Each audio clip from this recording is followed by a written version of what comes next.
Hey, my name is Marcin Orsazulak, and I'm 31, and I'm writing a book called Hooking Up, a Raw Story. Let me take this fucking rag off before I delve in deeper. So the book is just a short chronicle of my life stories and personal history, and my experience with hooking up, like primarily in New York, but like all across the country as well. Like, I haven't been to all 50 states, but I've only been to a few. Massachusetts, Florida, South Carolina, and the countries in between, and San Francisco and California.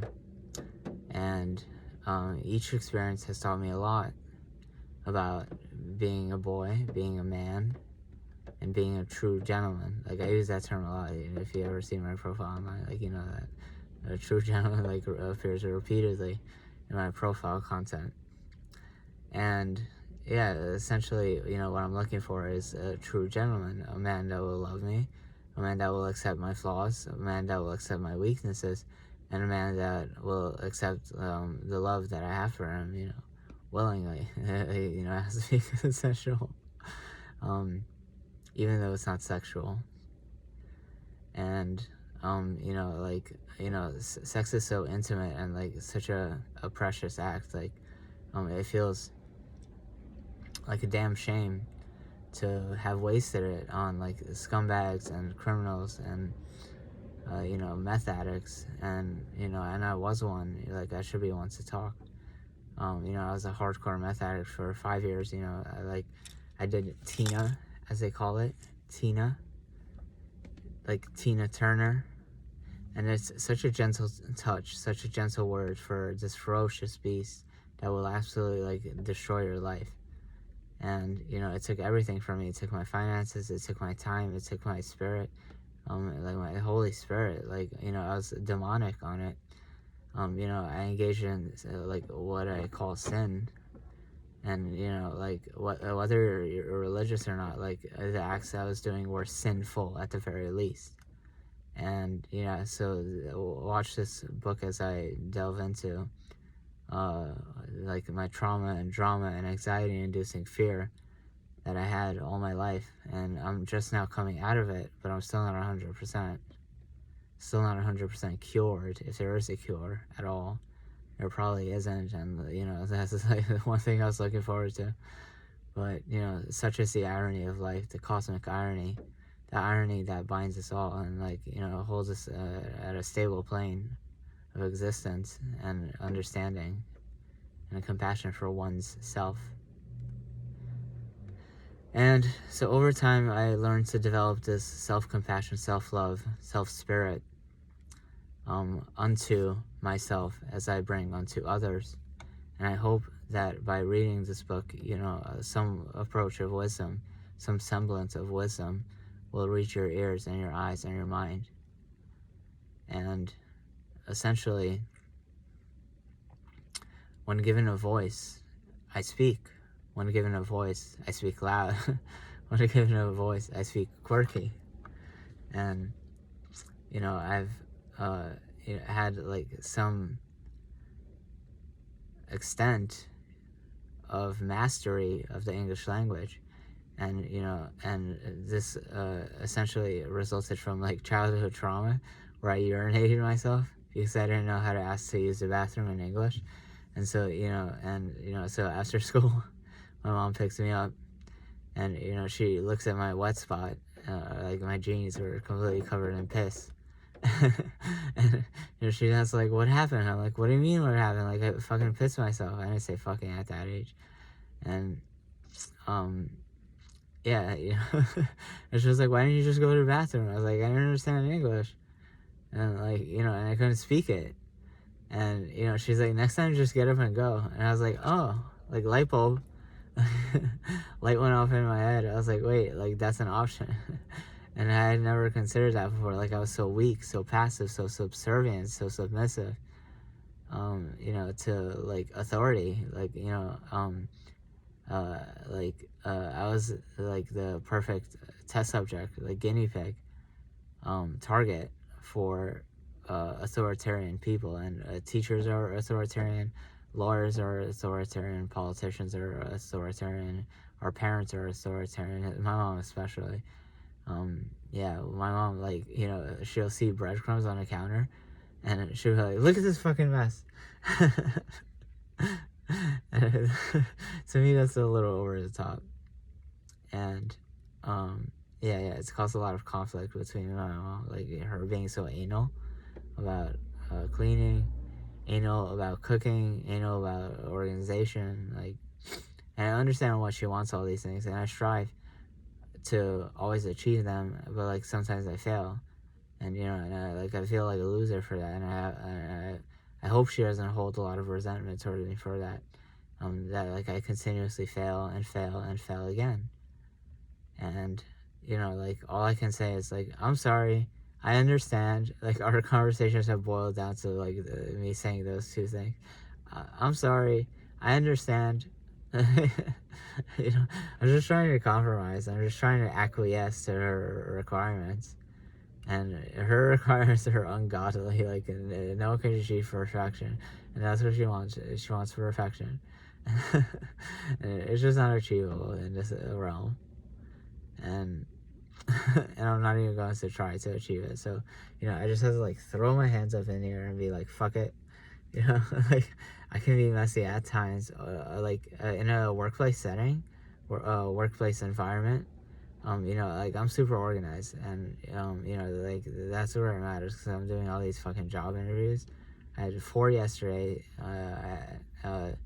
4 2 days ago, 3 1 day ago, and I just had one for like a digital advertising company, and yeah, the one I'm most excited about is called Umicore, and it's like a mining company. They do like lithium-ion battery replacement and restoration, and like they mine ore, they mine coal, like all of this stuff, and it used to be called the Union Miners of America, UMOA, UMOA. And that's interesting coincidence that it has the letters MO in it. Those are my initials, Marcin or Sizulak. And yeah, so it's like destiny or fate calling to me. And another personal connection, personal history I have with this company is the fact that my dad was a literal coal miner. He was like fucking chiseling away at the ore, like the fucking coal in a coal mine. And they didn't have that technology back then, like such good technology as they do now. Like, yeah, they had plows and shovels and pickaxes, but they didn't have these like high powered drills, or like like steam powered plows, and like essentially the convenience factor and the luxury and the glam, like the job wasn't glamorous at all. And and my dad worked so hard to bring me and my mom to the US. Like I didn't know my dad for the first 6 years of my life, and I don't resent him for that at all. I congratulate his strength and willpower and determination to get me and my mom shipped over to the US. And and I thank him every day for it. I still think about my dad every day, more so now in the last few days. I'm not sure why that is. Like there was no trigger, it just kind of happened. And I'm gonna try and stop myself before I bust out into full-blown tears. Discipline. You lack discipline. I don't know if you guys have ever seen that South Park episode with the Karate Master. Yeah, I love South Park. Like, I fucking love it. The older stuff, the older material, in specific, to be specific, more. Yeah, the new material has gotten a little stale, but it's still a great show, and so are the writers. And yeah, and the animation has gotten much better over the years. So yeah, there's that. And yeah. So basically, in the book, I'm gonna go into my experiences hooking up, just plain hooking up on meth, hooking up on G, hooking up on coke, hooking up on pot, just my life story. And I hope you learned something from it. I hope you get something out of it, and I hope that it's not a complete fucking waste of time for you. I'm sure it won't be. I put a lot of heart and soul and spirit into the book, and my mind's eye, I put into this book so I can narrow my focus and achieve what it is I want to achieve, and provide the information to you that I know you'll find valuable and will cherish for the rest of your life. And there's some words of wisdom, there's some irony, there's some comedy, and I like it where it's coming along. At first, my pace was fast, very rapid, very quick, and it slowed down the last few days. Like, not because I've lost interest, but just because I've been busy with these damn job interviews. And the job interviews obviously serve a purpose, and that purpose is income, and and stability and reproach, and essentially, it provides the fundamentals, the brick lay stone by stone, brick by brick. That's how the pyramids were built. They didn't just plop it into place. It was built brick by brick, mortar by mortar, slave by slave. And great things can be accomplished with time. And over time, I've had to learn to be patient. Like, I wanted to do everything at once. I wanted to do all my medical appointments at once. I wanted to do all my unemployment stuff at once. I wanted to, to get back to work. The medical stuff in particular, was particularly detrimental to my mental health, because it was just like I had so much on my platter. I had like 3 to 5 appointments a week, and and you have to make each one on time. Today I missed a radiology appointment. Great. And this would be my 3rd attempt at getting it. The first time I ate before the procedure. The first time I ate before the procedure, and you can't eat 4 hours before the procedure. And I was literally eating there while she was like about to draw my blood, and so she was like, disqualified. And also, I forgot to take I didn't forget. They didn't fucking tell me. So in the radiology department, she just gives me like a piece of paper, like, here, this is what you're supposed to do. You're supposed to pre-medicate. And I was like, yeah, but like no one ever told me.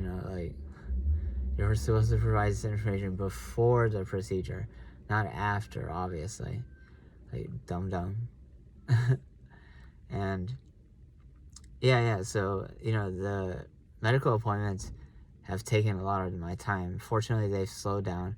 Right now I just see rheumatologists, oncologists, radiologists, wait, did I say radiology already? Yeah. Oncologists using radiation. The type of radiation like I'm going to be getting is called electron therapy. And initially they disqualified me for not being undetectable, and since then I've become undetectable, but like it took a lot of work and medication and pill popping to get there. And my neck. I don't know if you guys heard that crack, but it went like blop. Yeah, so fortunately the appointments have slowed down, and I need a shave. Yeah.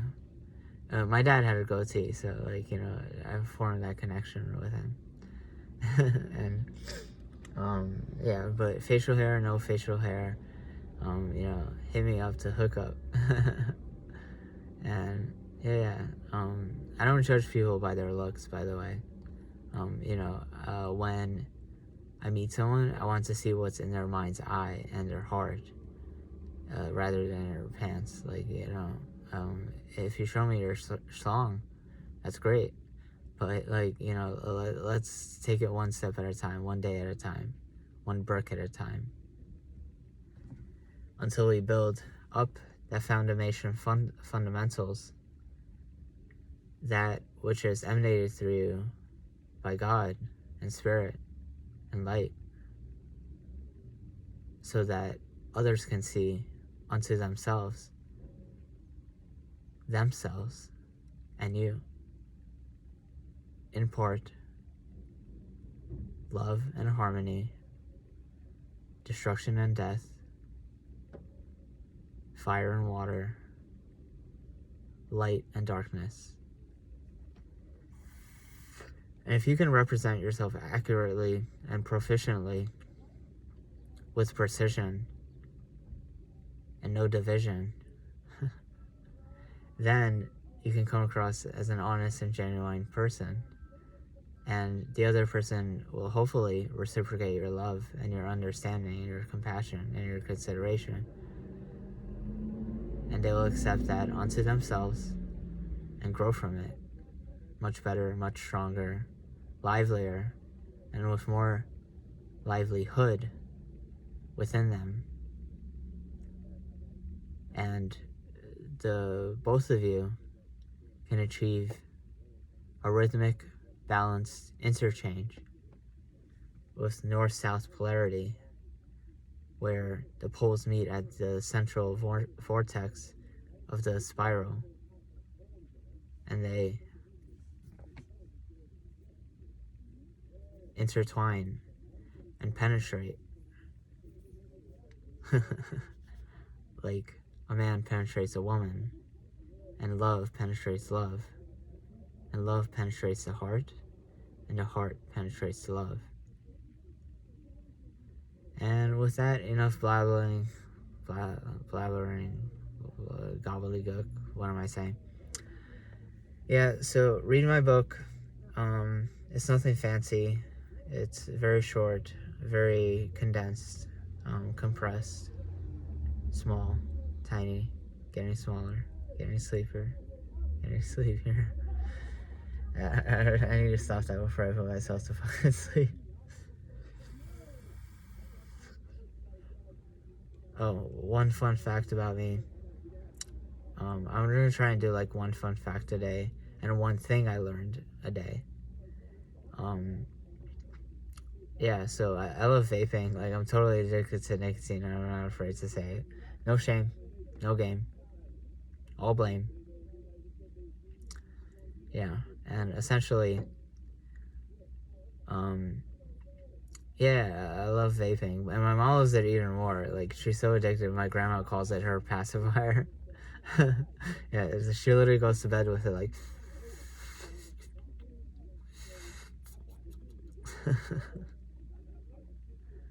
Yeah, I mean, I sleep with it too, but I don't smoke it while I'm sleeping. She smokes it. She smokes it while she's sleeping, basically. And, you know, anytime like you take a, you know, a middle of the night bathroom break, yep, she got her puffer in there, puffing away at her puffer. Okay, so yeah, so I've been parked here 18 minutes. Cars passing by, life passing me by. I need to get home and get my shit together for the day. Alright, I love you guys. Yeah, read my fucking book. It won't be a complete waste of time, I swear. Alright, bye.